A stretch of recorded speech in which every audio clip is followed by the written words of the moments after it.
17H03 Contenu partagé avec public. Attention, éloignez ces criminels du pouvoir. Deux hommes puissants ont secrètement orchestré le destin financier du Canada pendant plus d'une décennie. L'un d'eux a été pris dans un scandale massif de blanchiment d'argent. L'autre vient d'être nommé Premier ministre. Personne ne parle de leur lien. Jusqu'à présent, Frank McKenna, vice-président de la Banque TD depuis 2006. Mark Carney, ancien gouverneur de la Banque d'Angleterre. L'un est resté dans les conseils d'administration. L'autre contrôle aujourd'hui le gouvernement canadien. Mais ils se sont croisés à un endroit crucial qui a tout changé. Brookfield Asset Management. Octobre 2024, la Banque TD plaide coupable de blanchiment d'argent. 3,1 milliards de dollars d'amende. La banque admet avoir aidé les cartels de la drogue à transférer de l'argent sale pendant près d'une décennie. Tout cela alors que M. McKenna était vice-président du conseil d'administration, un poste qui lui permettait de superviser directement les risques et la conformité de la banque. Comment un vice-président, l'un des postes les plus élevés, peut-il ignorer les activités criminelles qui se déroulent depuis une décennie au sein de sa propre banque? Il est difficile d'imaginer que McKenna, ancien premier ministre et ambassadeur, ne savait pas qu'il se passait quelque chose. Mais l'histoire devient plus intéressante. Entre-temps, en 2020, Mark Carney rejoindra Brookfield Asset Management. Qui est président du conseil d'administration de Brookfield depuis 2010?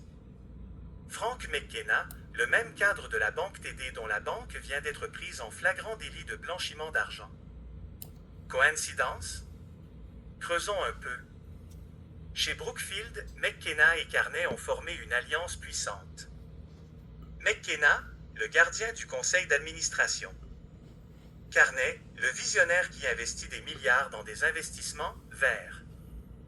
Ensemble, ils ont remodelé l'un des plus grands gestionnaires d'actifs au monde tout en cultivant leur influence politique. Réfléchissez à cette chronologie. La banque TD blanchit de l'argent, sous la surveillance de McKenna. McKenna fait venir Carney à Brookfield. Carney devient président de Brookfield. Carney quitte soudainement l'entreprise pour se présenter au poste de Premier ministre. McKenna le soutient publiquement. Les pièces du puzzle commencent à s'assembler. L'ascension de M. Carney au poste de Premier ministre en mars 2025 a semblé fulgurante à la plupart des Canadiens. Mais l'était-elle vraiment? Ou était-ce l'aboutissement d'années de positionnement minutieux, avec McKenna tirant les ficelles depuis les salles de conseil d'administration des entreprises? Les questions que nous devrions poser. McKenna était-il au courant du blanchiment d'argent de la banque TD? Le poste de Carney à Brookfield était-il un tremplin stratégique? Qui bénéficie réellement de la présence d'un ancien banquier central au poste de Premier ministre? Pourquoi Carney a-t-il quitté Brookfield si brusquement? Il faut tenir compte de l'accès sans précédent que ces deux-là ont maintenant. McKenna, connecté à la TD Bank et à Brookfield. Carney dirige le gouvernement du Canada. Un ancien banquier et un ancien banquier central contrôlent désormais la politique de l'entreprise et la politique du gouvernement. Et leur plus grand programme commun? La transition verte, réorienter des trions des industries traditionnelles vers de nouveaux investissements durables. Des fonds que Brookfield est parfaitement positionné pour gérer. Ne l'oublions pas, l'amende de 3,1 milliards de dollars infligée à la banque TD n'est qu'un simple coût d'exploitation pour une banque de cette taille. Aucun dirigeant n'a été emprisonné. Il n'y a pas eu de responsabilité personnelle. Juste une amende que les actionnaires finissent par payer. Pendant ce temps, McKenna continue d'être un courtier en puissance, son protégé étant désormais assis dans le bureau du Premier ministre. Le même bureau qui réglemente les banques comme TD et les sociétés d'investissement comme Brookfield. Pratique, n'est-ce pas?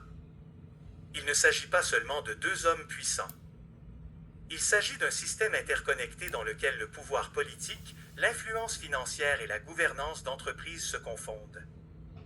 Où ceux qui sont au sommet se protègent les uns les autres tout en élaborant des récits sur le progrès. Nous ne parlons pas de conspiration. Nous connectons simplement les points accessibles au public. Quand les mêmes personnes tournent entre les banques, les gestionnaires d'actifs et les dirigeants gouvernementaux, ne devrions-nous pas poser des questions?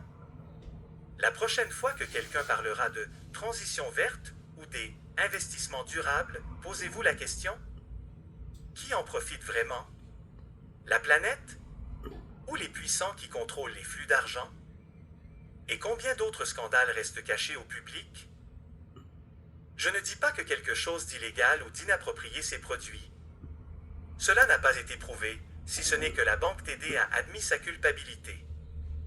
Je pose simplement des questions que la plupart des grands médias ne posent pas. J'ai l'impression qu'il y a des liens que nous ne sommes pas censés remarquer. https://x.